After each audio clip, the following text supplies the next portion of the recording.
Okay, now I'm going to show you how this works. And the whole thing works on voltage drop. Okay, voltage drop is the amount of energy something in a circuit is using, and the reality is that the only thing that should be using any energy is the load component. Okay, so switches or connections or wires or pins or sockets or relay contact, anything other than the load component that's dropping voltage is broken. It's very simple.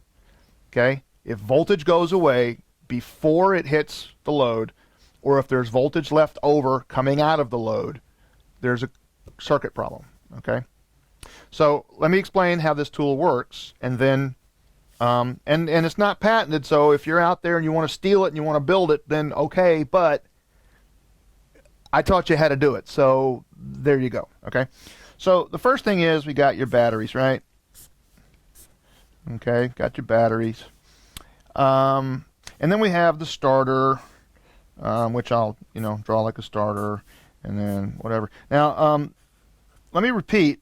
The reason I include the starter solenoid in here with my definition of the starter is because the problem is going to either be in the solenoid or in the starter if the starter is the problem. All right. Well, yeah, the switch is technically part of the circuit, but I don't pull the starter and leave the solenoid. I pull them as a unit. Okay, so these two are combined. So in my opinion, this is one thing. Now, the only thing that should be using energy is the motor inside. This should not. I mean, because that falls under this category. That's a switch. Shouldn't use up any energy. Okay, but if it's corroded, it will. So we've got that. Now, the other things we have here, we have the ground path, which is the ground cable. And depending upon your starter type, you may or may not have a ground strap on your starter. And then you've got the positive. Okay, and I'm just going to draw it coming into here because it's going to be easier, so don't give me a hard time. I know it goes back here, but I like the rectangle. It's easier to use. Okay, so there we go. Okay, so there's the deal. So there's my positive. And yes, if you're wondering, I don't know where my big red marker is. I'm a little disappointed. I think someone borrowed it for some kind of Christmas something or another, and it's gone. Okay. Okay, so we've got a meter here, and let's say we've got a meter here. All right, and this meter would be on volts, and this meter would be on volts. All right, so it's really very simple. What's happening here is we are taking a voltage measurement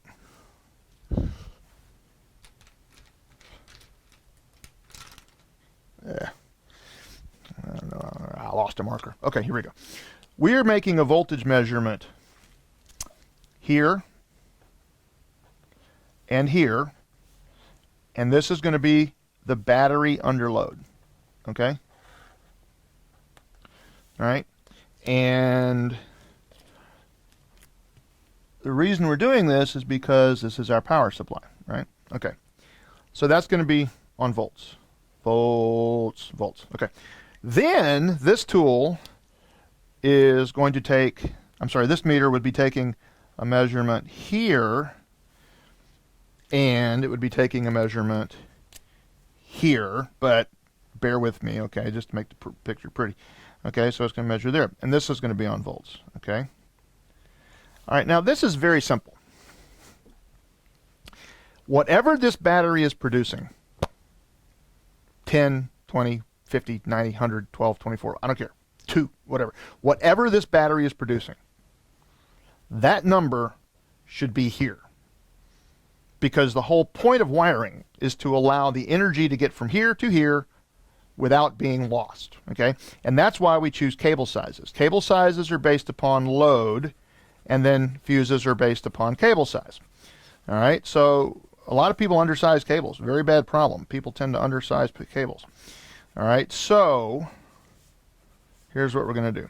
Okay, So watch what happens.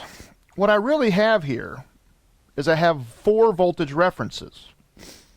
I've got the positive of the battery, I've got the negative of the battery, and I've got the positive at the starter, and I've got the negative at the starter. Okay? So what this tool does is really simple, okay? And the reason I'm telling you this is because you can do this with a double set of voltmeter leads that I have in my book that a guy at John Deere showed me a drawing of, okay? But here's the point. The battery gives me 2 voltages, right? The starter, I get 2 voltages here. Well, I can subtract these two, but I can also subtract this from this and this from this, and that's what we do. Because if there's a drop in voltage here, it's going to be the battery positive minus the starter positive. And if there's a problem in the cable here, it's going to be the starter negative minus the battery negative. Because the closer we get to the battery is 0, and the closer we get to the battery it's 12, and the further away we get it's less, and the further away it's, okay, so that's the way this works. Okay, so let me draw this in a slightly different way. Might make a little more sense. Okay, so what I'm going to do is I'm going to take the battery, move the battery here. Battery goes to ground, right? Okay, then we have the starter, and I'm just going to draw it a little simple way here. And it's got this switch in it, so don't, there we go. And just to make it, official, I'll put a little hard to see silver box around it like that. Okay, so there's my starter. And then I've got my ground coming off the starter. And then the ground is continued through the chassis, right? Then I've got my positive cable.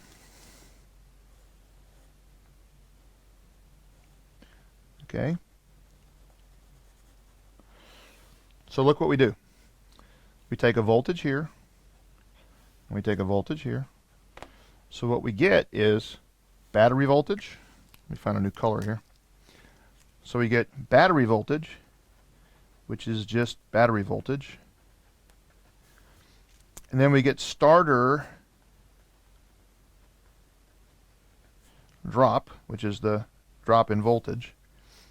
And then we have the positive cable drop.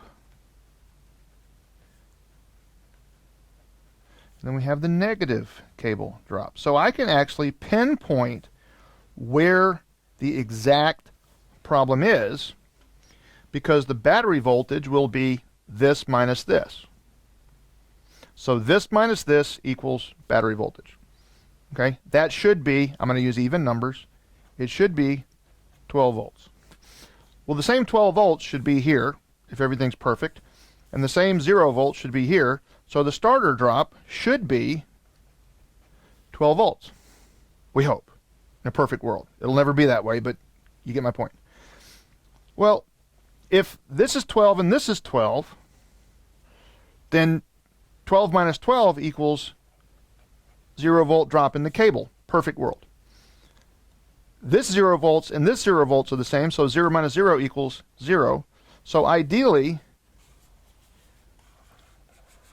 all the energy being produced by the battery will be used by the starter, and there will be no loss in the positive cable, and there will be no loss in the negative cable.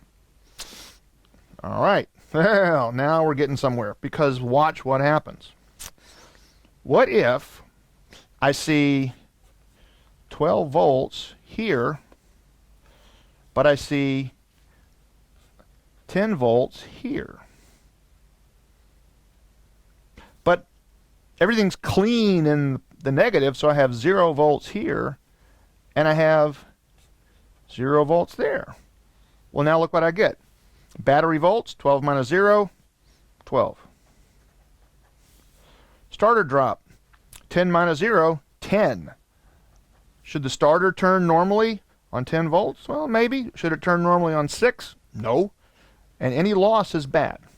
All right, well, the positive cable drop is going to be 12 minus 10. 2 volts. Negative cable drop is going to be 0 minus 0 is 0 volts. So now suddenly what we have is we have a problem. And the problem is in the positive cable. And we're losing 2 volts. Which, just for the record, is not good.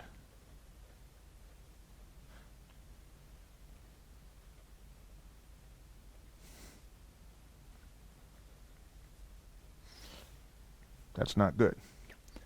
Okay? So there's no magic to this tool. It's simply taking voltages, which you can get with a voltmeter. It's hard to do because you got to, and have someone turn the key. Well, we don't need to do that here.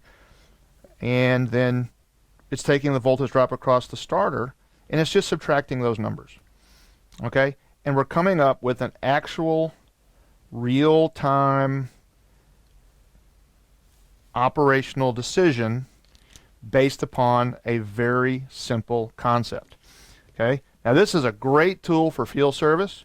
We didn't put a lot of money into a fancy schmancy case. It's not a fancy case.